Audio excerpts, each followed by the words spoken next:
Hello friends, स्वागत है आपका ऑनलाइन आईएएस की यूट्यूब चैनल पर। फ्रेंड्स, आज की वीडियो हम दृष्टि आईएएस के मेंटरशिप टेस्ट जो इंडक्शन टेस्ट के नाम से जाना जाता है उसके पेपर को देखेंगे। कुछ लोगों के मन में है कि वो टेस्ट तो नहीं दे पाए क्योंकि ये टेस्ट केवल दृष्टि स्टूडेंट्स के लिए ही अलाउ होता है और अदर स्टूडेंट के लिए अलाउ नहीं होता देना। तो कुछ लोगों के मन में ये है कि दृष्टि का इंडक्शन टेस्ट जो मेंटरशिप का होता है वो कैसा आता है, उसमें कौन किस टाइप के क्वेश्चन आते हैं, हार्ड आता है, इजी आता है, मॉडरेट आता है, किस टाइप के क्वेश्चन आते हैं। तो इस वीडियो में हम उसी टेस्ट को, कल मैं टेस्ट दे के आया 6 अक्टूबर को। इससे पहले भी मैंने 2023 में इंडक्शन टेस्ट दिया था मेंटरशिप का, तो वो भी मैंने क्वालिफाई किया था और होपफुली कि ये वाला टेस्ट भी मेरा ठीक ही गया, तो इसमें भी मेरा सिलेक्शन हो ही जाएगा। तो चलिए देखते हैं हम किस टाइप का पेपर आया है।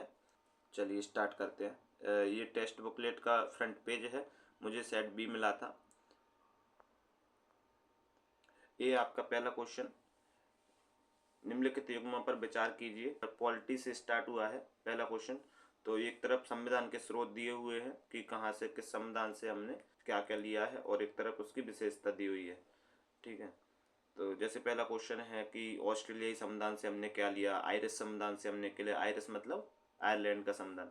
दक्षिण अफ्रीका के संविधान से हमने क्या लिया, भारत सरकार अधिनियम 1935 जो था उससे हमने क्या ग्रहण किया। तो इस टाइप का क्वेश्चन था और एक तरफ उसकी विशेषता दी हुई थी। उसके बाद में उसका पेयर बनाना था कि कौन सा सही है। ठीक है, तो आसानी से मैंने सॉल्व कर लिया और ठीक भी हो गया मेरा। अगला क्वेश्चन है, संविधान के अनुच्छेद 51 में क्या है, मौलिक कर्तव्यों के संदर्भ में क्वेश्चन पूछा था। ठीक है, फिर इसके बाद में अगला क्वेश्चन दल बदल विरोधी अधिनियम पर था, तीसरा क्वेश्चन। ओके, चौथा क्वेश्चन भी मतलब संसद की संयुक्त बैठक के संदर्भ में था। ये क्वेश्चन थोड़ा सा परेशान किया क्योंकि जो पॉइंट नंबर 1 है वो तो लगभग सभी पढ़ते हैं और स्टैटिक बुक में दिया भी होता है, लेकिन जो पॉइंट नंबर 2 है, संविधान में राज्य विधानमंडल के 2 सदनों की संयुक्त बैठक तंत्र का प्रावधान नहीं है। और फिर क्वेश्चन था कि कौन से सही नहीं है। तो ये थोड़ा डाउटफुल था कि क्या लगाऊं इसको, था प्रावधान नहीं था। ठीक है, पांचवा क्वेश्चन वित्त आयोग के संबंध में था। इसमें कुछ नहीं था, बस अगर हमें तीसरा ऑप्शन पता है तो आसानी से इस क्वेश्चन को हम ठीक कर लेते कि इसमें लिखा था 16वें वित्त आयोग का गठन एन के सिंह की अध्यक्षता में किया गया था। एन के सिंह की अध्यक्षता में नहीं, 16वें वित्त आयोग अरविंद पनगड़िया की अध्यक्षता में गठन किया जाएगा। और यदि हमें ये वाला विकल्प पता होता तो आसानी से, जैसे इसमें अगर ये गलत है तो 3 3 3, बी सी और डी में 3 3 दिए हुए थे, तो यदि हम वो एलिमिनेट करते हैं तो फिर ऑप्शन ए निकल के आता है। छठवां क्वेश्चन छावनी बोर्ड, मिसलिनियस टाइप का था, 2-3 टॉपिक से पूछ लिया। जैसे छावनी बोर्ड नागरिक आबादी के लिए जो गठित किए जाते हैं वो किस उद्देश्य से और किसके रख रखाव में इनका प्रशासन चलता है। दूसरा विकल्प जो था वो 74वें संविधान संशोधन से था। 5 संविधान संशोधन से नगर पालिकाओं को क्या शक्तियाँ, क्या कार्य दिए गए थे, उससे संबंधित था। तो 2 टॉपिक से क्वेश्चन कवर किया गया था। अगला क्वेश्चन भारत में जनहित याचिका के विकास से संबंधित है।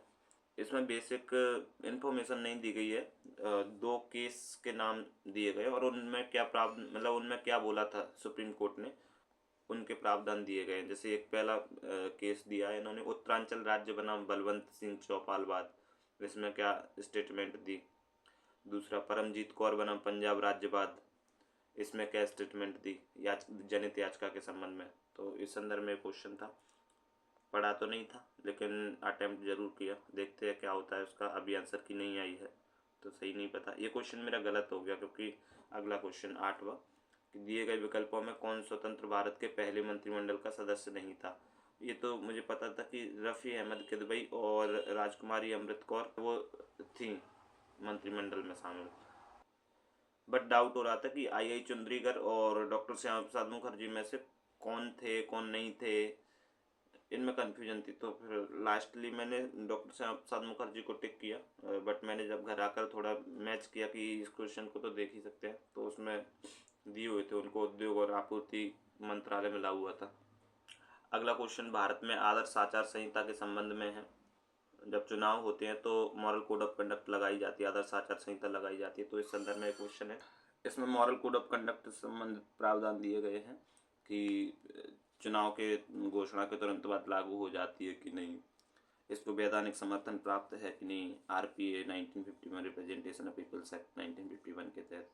तीसरा है पूरे राज्य में लागू होती है कि नहीं जब उपचुनाव होते हैं, क्या फिर उसी सीट के क्षेत्र के लिए लागू होती है मॉडल कोड ऑफ कंडक्ट। तो ये सब प्रावधान थे।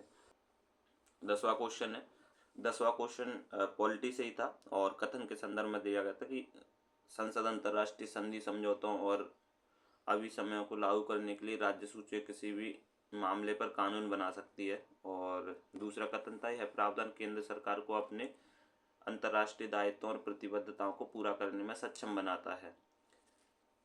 ठीक है, तो ये बेसिकली जो संसद की कानून बनाने की या विधि बनाने की शक्तियां हैं उनके संदर्भ में था। अगला क्वेश्चन हिस्ट्री से 10 क्वेश्चन यहाँ पर पॉलिटी से दिए थे इन्होंने, और अगले 10 क्वेश्चन 11 क्वेश्चन हिस्ट्री से दिए हैं। तो पहला 11 नंबर का क्वेश्चन क्या है, धौलावीरा के संदर्भ में था। धौलावीरा को इन्होंने इसलिए चूज किया होगा शायद क्योंकि अभी 2-3 साल पहले इसको वर्ल्ड हेरिटेज साइट का दर्जा भी मिला है। 40वीं भारत की वर्ल्ड हेरिटेज साइट भी बना धौलावीरा। तो इसके संदर्भ में स्टैटिक क्वेश्चन पूछा इन्होंने कि यहाँ से क्या मिला क्या नहीं मिला, कौन कौन से साक्ष्य प्राप्त हुए सब। तो जैसे स्टेटमेंट दिया है कि मिट्टी की ईंटों के जो बाकी हड़प्पा स्थल है वहाँ पर मिट्टी की ईंटों की दीवारें मिली, लेकिन यहाँ पर बलुआ पत्थर और चूना से बनी दीवारें मिली थी। दूसरा स्टेटमेंट है कि धौलावीरा में मनुष्यों के व्यापक अवशेष पाए गए हैं। तीसरा स्टेटमेंट है सीपियों और कीमती पत्थरों से बने आभूषणों का निर्माण का केंद्र था। कौन से सही है ये बताना था।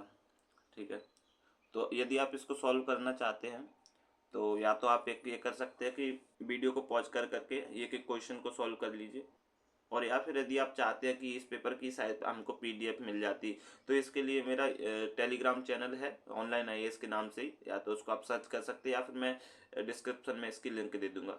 ठीक है, तो आप वहाँ से उसको क्लिक करके ज्वाइन कर लीजिए टेलीग्राम चैनल को, ऑनलाइन आईएएस के नाम से ही है, और वहाँ से इस पीडीएफ को आप डाउनलोड कर कर इस टेस्ट को सॉल्व कर सकते हैं।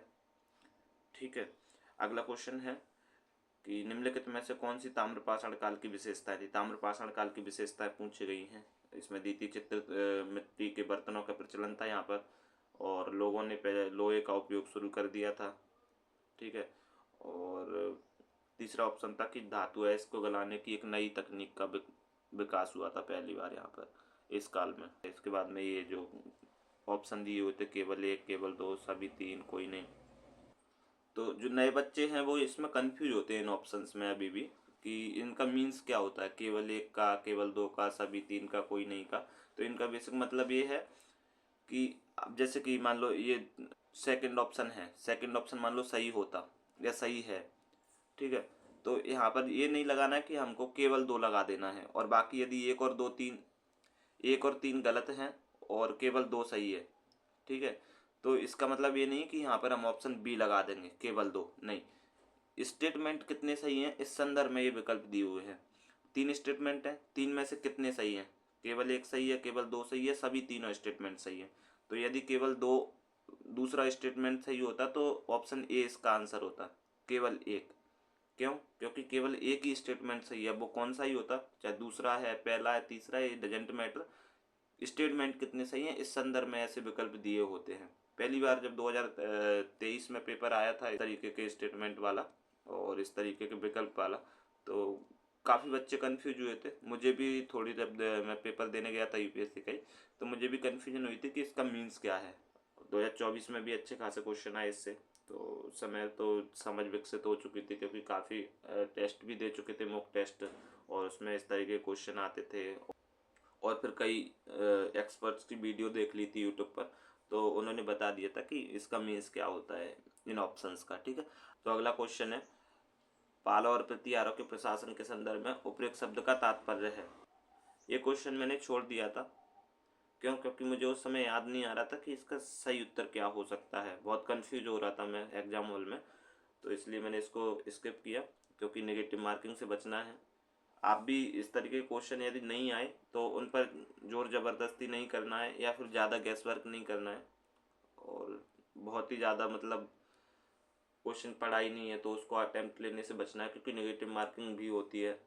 और आपके सही क्वेश्चन भी गलत हो जाएंगे, है ना, नेगेटिव मार्किंग में चले जाएंगे। इसलिए उन क्वेश्चन पर गैस वर्क कीजिए, उन क्वेश्चन पर रिस्क लीजिए जो आपने पढ़े तो हैं लेकिन कन्फ्यूजन की स्थिति में है। अगला क्वेश्चन है कि निम्नलिखित में से किस दिल्ली सल्तनत शासक ने मेवाती समुदाय से निपटने के लिए रक्त और लौ की नीति अपनाई।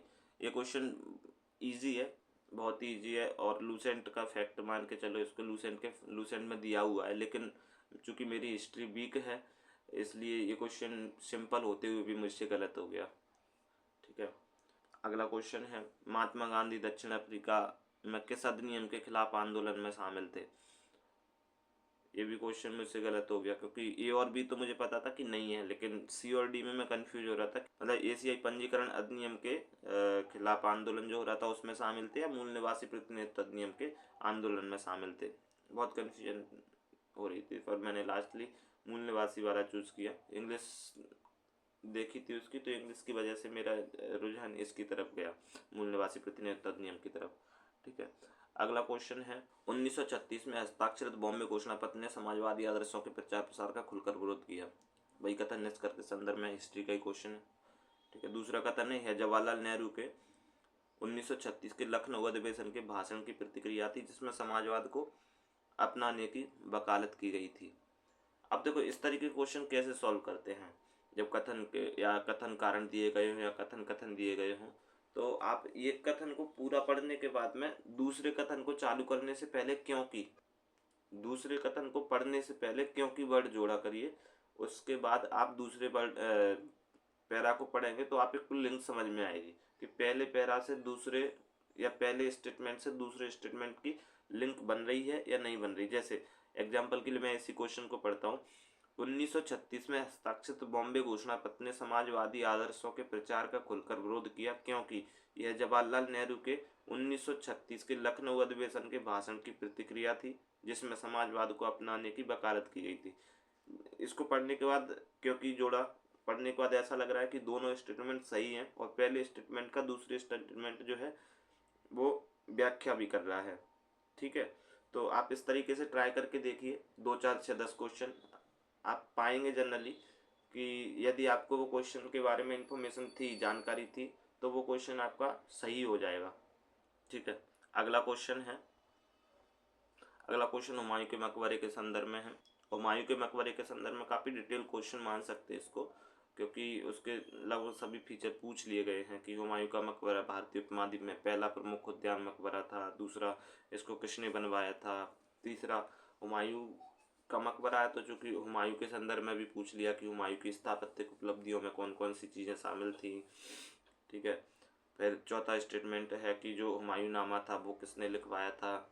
तो जो 4 स्टेटमेंट थे, यदि आपको हुमायूं के संदर्भ में डिटेल्ड पढ़ा होगा तभी आप इस क्वेश्चन को अटेम्प्ट कर पाते, अदरवाइज एक ना एक ऑप्शन में आपको फिर कन्फ्यूजन होती और आप क्वेश्चन के 100% एक्यूरेसी पर नहीं पहुंच पाते। ठीक है, अगला क्वेश्चन है, एक तरफ लोक कलाएं दी हुई हैं और एक तरफ उनके राज्य दिए हुए, कहाँ पर कौन सी लोक कला प्रसिद्ध है या मनाई जाती है। तो ये क्वेश्चन मतलब अगर इसमें एलिमिनेशन मेथड लगाना चाहें तो आराम से लग सकती है। अगर आपको पहली लोक कला पता है बिहू कि कहाँ किस राज्य की है तो आप आसानी से इस क्वेश्चन का आंसर निकाल सकते थे। जैसे कि बिहू कहाँ की है, तो मैंने असम लिख लिया था वहीं पर एग्जाम हॉल में, क्योंकि मुझे पता था कि बिहू असम की है। ठीक है, तो जैसे ही मैंने बिहू को असम की माना यानी कि बिहार की नहीं है, तो ये डिलीट हो गया, यानी ये एलिमिनेट, जहाँ जहाँ पर एक है उसको हम एलिमिनेट कर सकते हैं। तो ये तीनों एलिमिनेट हो गए, उसके बाद एक ही ऑप्शन बचता है डी। ठीक है, तो आराम से इसका उत्तर निकल सकता था। चलिए अगला क्वेश्चन है 19 नंबर क्वेश्चन। ये क्वेश्चन मैंने नहीं पढ़ा था तो फिर अटेम्प्ट नहीं किया, हिस्ट्री का ही था। ठीक है,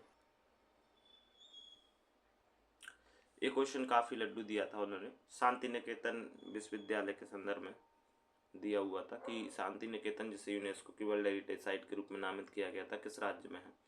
तो रविन्द्रनाथ टैगोर जी का शांति निकेतन सबको पता होता, जनरली हम छोटे से ही पढ़ते आ रहे हैं कि पश्चिम बंगाल से थे, तो ऑब्वियसली शांति निकेतन भी पश्चिम बंगाल में ही होगा। ठीक है, अगला क्वेश्चन हिस्ट्री का ही है। विजयनगर साम्राज्य द्वारा अपनाया गया सुअर या बराह का प्रतीक पहले निम्नलिखित में से किस राज्य से जुड़ा हुआ था।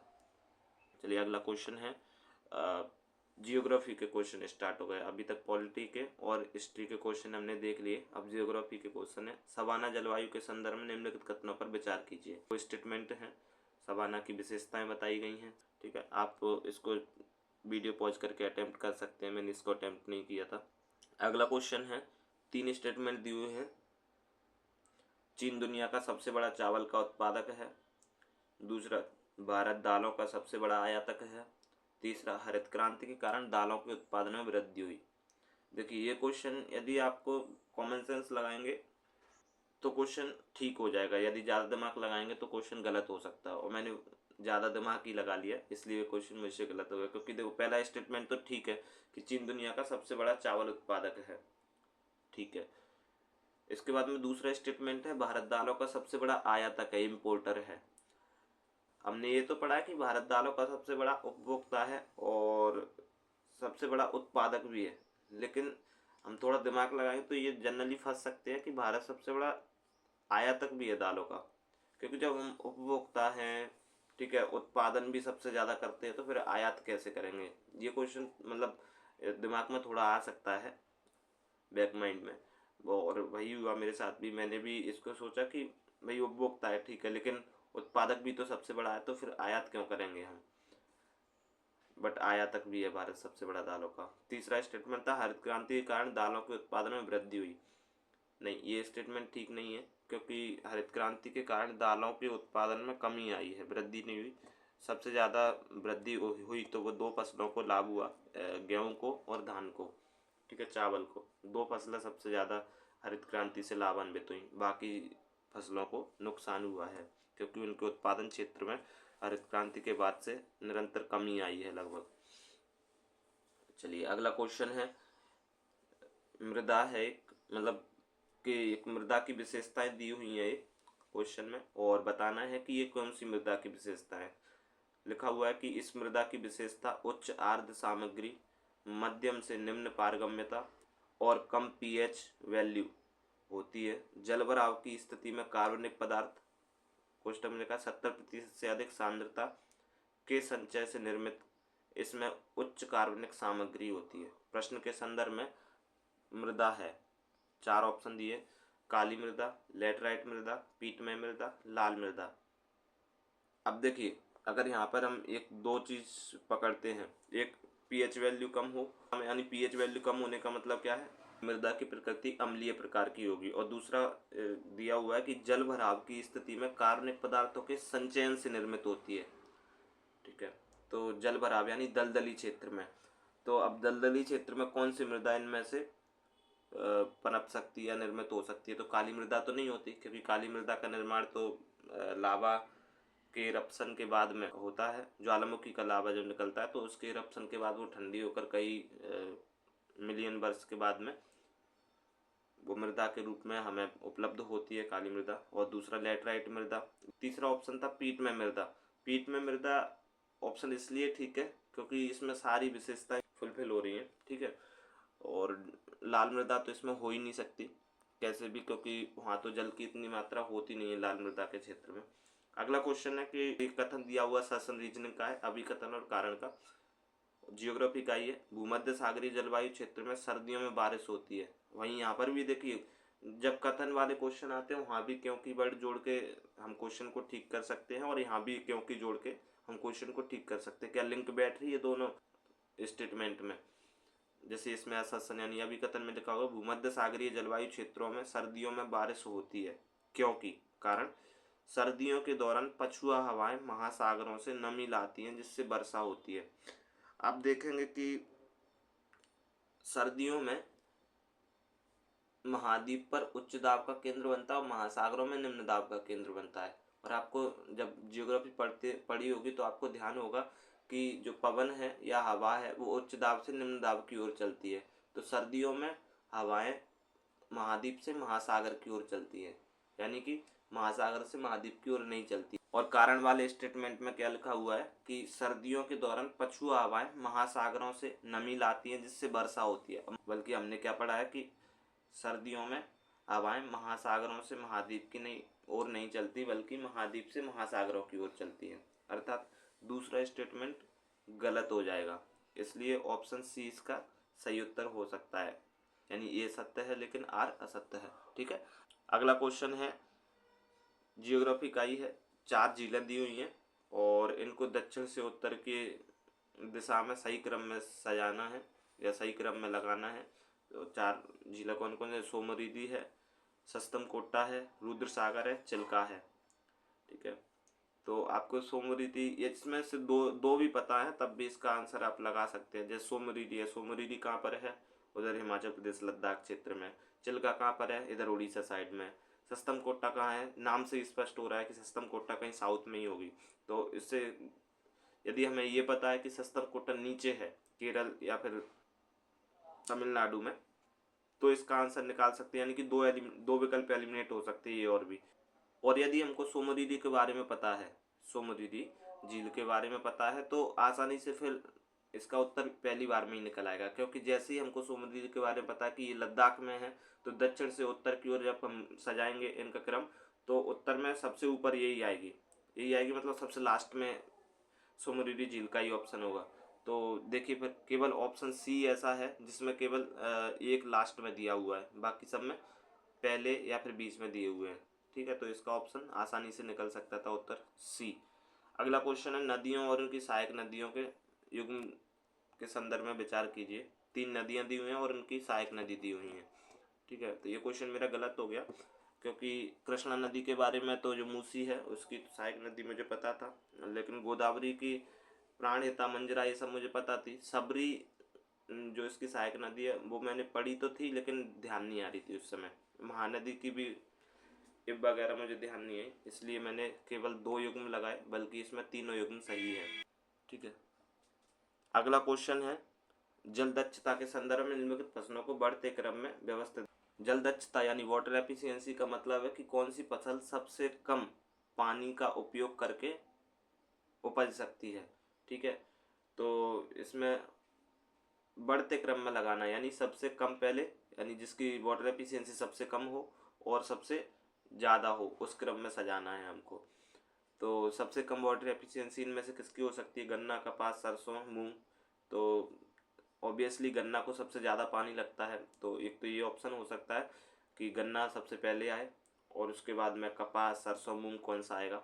तो मुझे तो ऐसा लगा था कि चारों के चारों ऑप्शन बिल्कुल सिक्वेंस में दिए हुए हैं, गन्ना, कपास, सरसों, मूंग, और ये इसका ऑप्शन हो सकता है लगभग।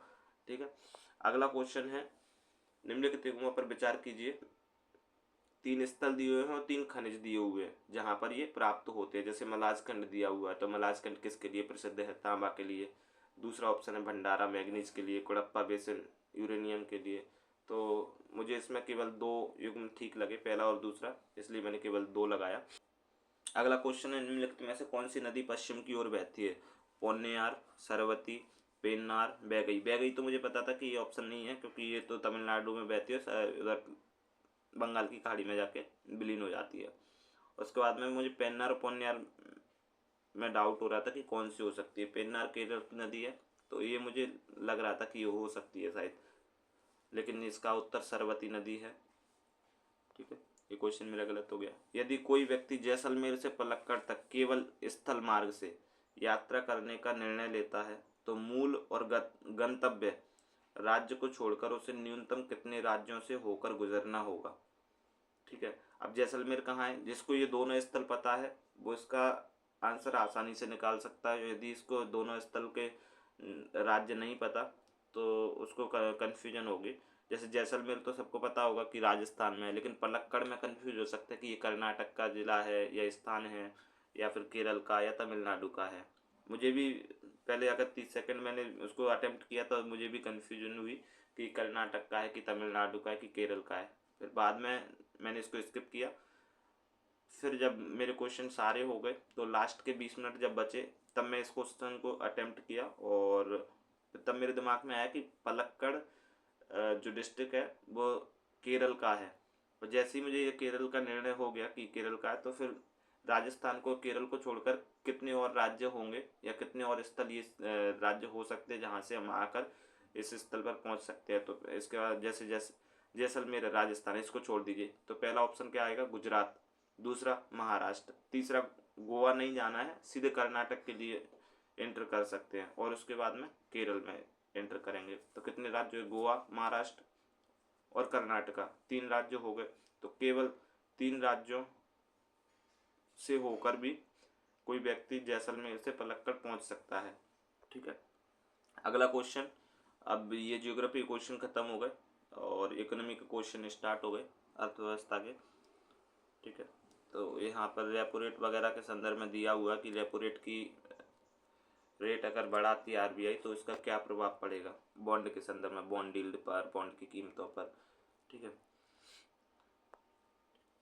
अगला क्वेश्चन करंट अफेयर का है और इसमें लिखा हुआ कि कौन भारत ने किस देश के साथ हाल ही में व्यापक आर्थिक भागीदारी समझौते यानी कि कॉम्प्रिहेंसिव इकोनॉमिक पार्टनरशिप अलायंस पर हस्ताक्षर किए। 4 ऑप्शन दिए हुए हैं, तो इसमें अमेरिका तो आप आसानी से एलिमिनेट कर सकते हैं। उसके बाद में यूरोपीय संघ, ऑस्ट्रेलिया, यूएई का नाम दिया हुआ है। तो इसका मुझे जो लगा था कि यूएई इसका आंसर हो सकता है, और शायद वही इसका आंसर है, क्योंकि ऑस्ट्रेलिया से हमने 2022 में ऐसा कुछ किया था CEPA पर हस्ताक्षर।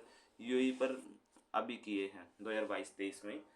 तो इसका उत्तर, क्योंकि ये और एक और 3 ऑप्शन में थे नहीं, तो इसलिए फिर मैंने केवल 3 विकल्प को चुना। इसके बाद अगला क्वेश्चन है, निम्नलिखित में से कौन सी पूंजी बाजार का एक उपकरण है? ये क्वेश्चन जो लगभग सभी बच्चे गलती करते हैं, वो भी मेरे से हुई, कि पहले मैंने इसका आंसर सही लगा दिया था, और जब भरते समय मुझे एक डाउट हुआ कि दो मार्केट होते हैं, एक कॉमन 2 मार्केट होती है, एक मनी मार्केट, एक कैपिटल मार्केट। मनी मार्केट में 1 साल से कम अवधि के टूल्स अपनाए जाते हैं, और कैपिटल मार्केट में 1 वर्ष से अधिक के टूल अपनाए जाते हैं। जैसे कॉल मनी मार्केट, ये ऑप्शन नहीं था क्योंकि ये मनी मार्केट का हिस्सा था। ट्रेजरी बिल जो 264 दिन तक के 7/28 और 364 दिन तक के अवधि के लिए जारी किए जाते हैं ट्रेजरी बिल, तो ये भी ऑप्शन नहीं था। अब ऑप्शन आ रहा था स्टॉक मार्केट और वाणिज्यिक बिल यानी कॉमर्शियल बिल। तो पहले मैंने इसका स्टॉक मार्केट लगाया था, बट लास्टली जब मैं इसको फिल कर रहा था तब मैंने फिर इसको कॉमर्शियल बिल फिल किया और स्टॉक मार्केट को हटा दिया। तो ये क्वेश्चन मेरा गलत हो गया था इस वजह से। अगला क्वेश्चन फेमा और एफसीआरए के संदर्भ में है, और इसमें लिखा गया कि इनके तहत विनियमित एनजीओ किस मंत्रालय कार्य क्षेत्र में आता है। इस पर मैंने पूरी तरह से गैस वर्क किया। एक पता था मुझे बस, गृह मंत्रालय, लेकिन इसमें से वित्त मंत्रालय था, कॉर्पोरेट मंत्रालय था, या सामाजिक न्याय अधिकारिता मंत्रालय था, ये मुझे आइडिया नहीं था। बट फिर मैं क्लोज आंसर की तरफ गया तो मुझे कॉर्पोरेट 2 ऑप्शन में दिखा, तो फिर मैंने सोचा कि शायद कॉर्पोरेट होगा एक में, और गृह तो पता ही था पहले से, तो इसलिए मैंने इसका आंसर बी लगाया। देखते हैं क्या आंसर आता है इसका, दृष्टि वाले क्या आंसर मानते हैं। ठीक है, अगला क्वेश्चन भी आरबीआई के संदर्भ में है। जो सीआरआर होता है, यदि उसको बढ़ाया जाता है तो इसका क्या प्रभाव पड़ता है। ठीक है, आप इसको पॉज करके अटेम्प्ट कर सकते हैं। अगला क्वेश्चन यूनिफाइड लैंडिंग इंटरफेस के संदर्भ में, ये भी इकोनॉमी का है, ये मैंने अटेम्प्ट नहीं किया। यदि आप अटेम्प्ट करना चाहते हैं तो अटेम्प्ट कर लीजिए वीडियो को पॉज करके, इसके ऑप्शन है। अगला क्वेश्चन है डी डॉलराइजेशन के संदर्भ में है, मैंने इसको अटेम्प्ट किया था, यदि आप करना चाहें तो कर सकते हैं। अगला क्वेश्चन यील्ड सॉफ्टनिंग के संदर्भ में, ये भी इकोनॉमी का ही क्वेश्चन है। क्वेश्चन नंबर 40, ये क्वेश्चन है हेलीकॉप्टर मनी। हेलीकॉप्टर मनी एक टर्म यूज होता है इकोनॉमी में, तो उसके संदर्भ में क्वेश्चन है। यदि आप अटेम्प्ट करना चाहते हैं तो इसको कर सकते हैं वीडियो को पॉज करके। अगला क्वेश्चन है बॉन्ड मार्केट के संदर्भ में, इकोनॉमी का क्वेश्चन है। मैंने इसको अटेम्प्ट नहीं किया क्योंकि टाइम कम था और मैंने इकोनॉमी रिवीजन करके भी नहीं गया था। ठीक है, तो कन्फ्यूजन हो रही थी, और नेगेटिव मार्किंग से बचना है तो ज़्यादा रिस्क नहीं लेना है क्वेश्चन में अटेम्प्ट करने में, नहीं तो नेगेटिव मार्किंग के कारण आपके सही क्वेश्चन भी गलत हो जाते हैं। अगला क्वेश्चन भी इकोनॉमी का ही है, और इसमें अमेरिकी फेडरल रिजर्व, जैसे अपने यहाँ पर आरबीआई है, वहाँ पर फेडरल रिजर्व है अमेरिका की केंद्रीय बैंक, तो उसकी दरों में यदि वो ब्याज दरों में कमी कर देती है तो भारतीय रुपये पर इसका क्या प्रभाव पड़ेगा, ये क्वेश्चन मतलब कथन था। और दूसरा कथन था कि भारत में अगर ब्याज दरें हाई कर दी जाएँ, उच्च कर दी जाए, तो इसका क्या प्रभाव पड़ेगा विदेशी पूंजी का, या कहें कि एफडीआई का। ठीक है, अगला क्वेश्चन है प्रधानमंत्री जनजातीय उन्नत ग्राम अभियान के मुख्य उद्देश्य को अच्छा वर्णन निम्नलिखित में से कौन करता है। ये करंट अफेयर का क्वेश्चन था, योजना थी, लेकिन मैंने नहीं पढ़ी थी तो अटेम्प्ट नहीं किया। 44 नंबर क्वेश्चन है कि जो जीएम क्रॉप्स होती हैं, तो जैसे DMH11 की, ठीक है, BT कॉटन, BT बैगन, ये सब जीएम क्रॉप्स हैं। तो इनसे पर्यावरण के संदर्भ में क्या समस्या उत्पन्न हो सकती है, सबसे ज़्यादा समस्या कौन सी है जो उत्पन्न हो सकती है। तो इसमें 4 ऑप्शन दिए हुए, मुझे सबसे ज़्यादा सटीक ऑप्शन डी लगा था, मृदा के सूक्ष्म जीवों, कीटों और जैसे लाभकारी कारकों पर हानिकारक प्रभाव। आप इस क्वेश्चन को अटेम्प्ट कीजिए और इसका आंसर मुझे कमेंट बॉक्स में दीजिए कि आपके अनुसार इसका आंसर क्या हो सकता था। ठीक है, अगला क्वेश्चन अग्निबाण सॉर्टेड रॉकेट के विशेषता के संदर्भ में दिया था, करंट अफेयर का था, मैंने नहीं पढ़ा था इसलिए रिस्क नहीं ली। अगला क्वेश्चन डेरिवेटिव्स इंस्ट्रूमेंट्स के बारे में है, 4 ऑप्शन दिए थे। इकोनॉमी का क्वेश्चन है, करंट अफेयर का ही है, स्टैटिक का भी कह सकते हैं, लेकिन ये अभी हाल ही में चर्चा में रहा था तो उस संदर्भ में इन्होंने पूछ लिया। अगला क्वेश्चन ग्रीन हाइड्रोजन के संदर्भ में कि ग्रीन हाइड्रोजन की कौन कौन सी विशेषताएं हैं, किस तरीके से वो उत्पन्न होती है, काम करती है, तो उस संदर्भ में क्वेश्चन था। अगला क्वेश्चन है कि निम्नलिखित में से कौन सी पहल अंतरिक्ष अन्वेषण में वैश्विक सहयोग को बढ़ावा देने के लिए UNOOSA के प्रयासों का हिस्सा है। ये क्वेश्चन मेरा गलत हो गया, करंट अफेयर का था, मुझे लगा कि ISS है, अंतर्राष्ट्रीय स्पेस स्टेशन, और UN स्पाइडर कार्यक्रम मुझे नहीं पढ़ा था मैंने, तो इसलिए मैंने उसको एलिमिनेट कर दिया था, लेकिन उसका आंसर सी था, UN स्पाइडर कार्यक्रम। ठीक है, अगला क्वेश्चन वायुमंडलीय नदियों के संदर्भ में है, आप भी इस क्वेश्चन को अटेम्प्ट कर सकते हैं। अगला क्वेश्चन है हाइड्रोफ्लोरोकार्बन 22 HCFC 22। ये क्वेश्चन काफ़ी डिटेल्ड है और इस डेप्थ तक बहुत ही कम बच्चे पढ़ते हैं किसी भी टॉपिक को।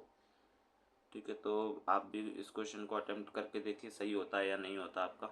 अगला क्वेश्चन है आपदा प्रबंधन अधिनियम 2025 में इसके 20 वर्ष पूरे हो जाएंगे, आपदा प्रबंधन अधिनियम 2005 के, इसलिए शायद ये क्वेश्चन इन्होंने डाल दिया।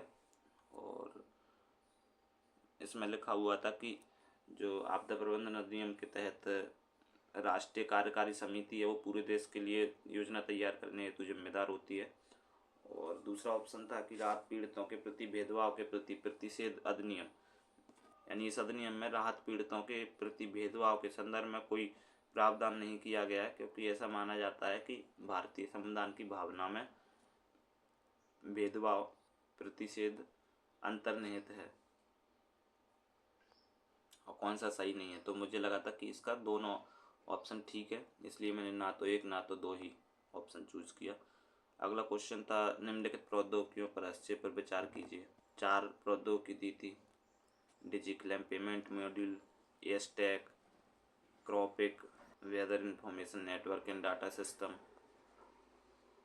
और पूछा था कि प्रधानमंत्री फसल बीमा योजना के लिए कौन कौन सी प्रौद्योगिकियाँ यूज की जाती हैं।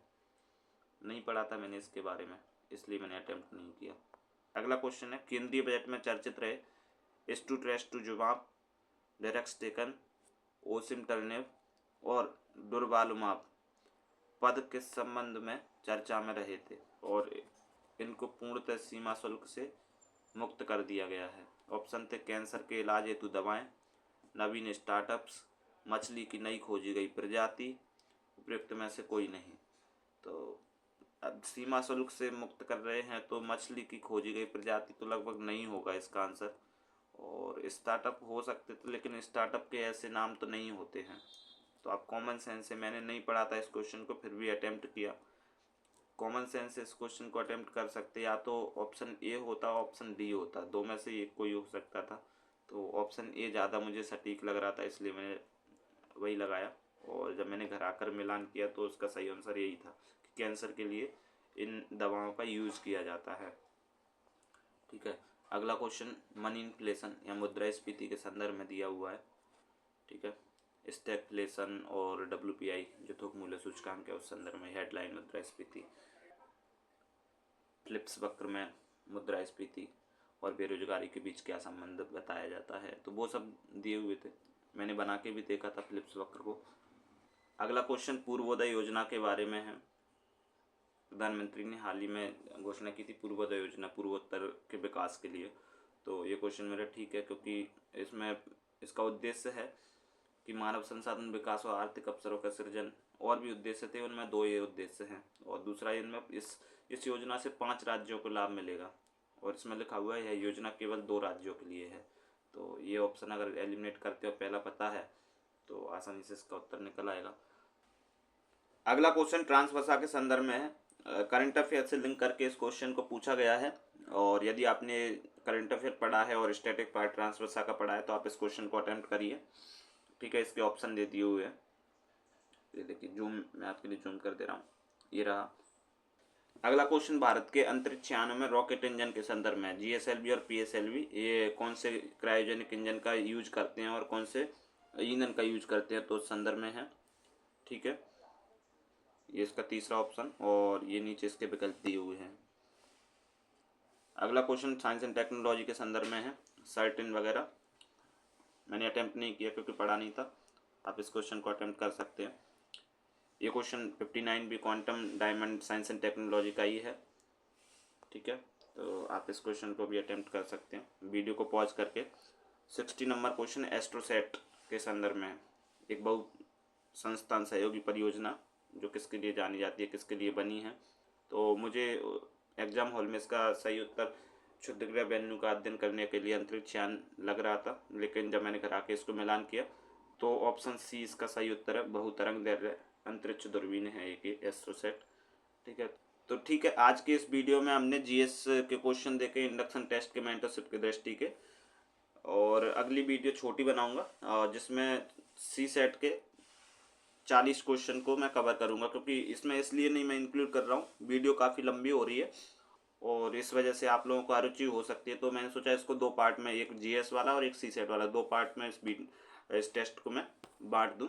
ठीक है, तो कैसी लगी आपको ये वीडियो कमेंट में मुझे बताइए। और यदि जो स्टूडेंट्स या जो दोस्त लोग आप चाहते हैं कि हमें दृष्टि की मेंटरशिप तो नहीं मिल पाई है, लेकिन यदि उसका कंटेंट मिल जाता तो ज़्यादा अच्छा होता, और आप 2025 का सीरियस अटेम्प्ट देना चाहते हैं तो मेरे इस चैनल को सब्सक्राइब कर सकते हैं। यदि मैं पास हुआ इस टेस्ट में मेंटरशिप वाले में, तो जो भी उपयोगी कंटेंट होगा, इम्पोर्टेंट कंटेंट होगा, मैं आपको या तो टेलीग्राम के माध्यम से, इस यूट्यूब चैनल के माध्यम से करवाता रहूँगा। मैं ऐसा इसलिए कह रहा हूँ क्योंकि मेंटरशिप का जो भी कंटेंट होता है दृष्टि का, वो मार्केट में उपलब्ध नहीं होता, और आप चाहते हैं कि हमको उपलब्ध हो, तो आपको बस करना इतना है कि आप इस चैनल को सब्सक्राइब कर लीजिए, बेल आइकन को क्लिक कर दीजिए, ताकि आपके पास में जो उपयोगी कंटेंट है वो समय पर उपलब्ध होता रहे।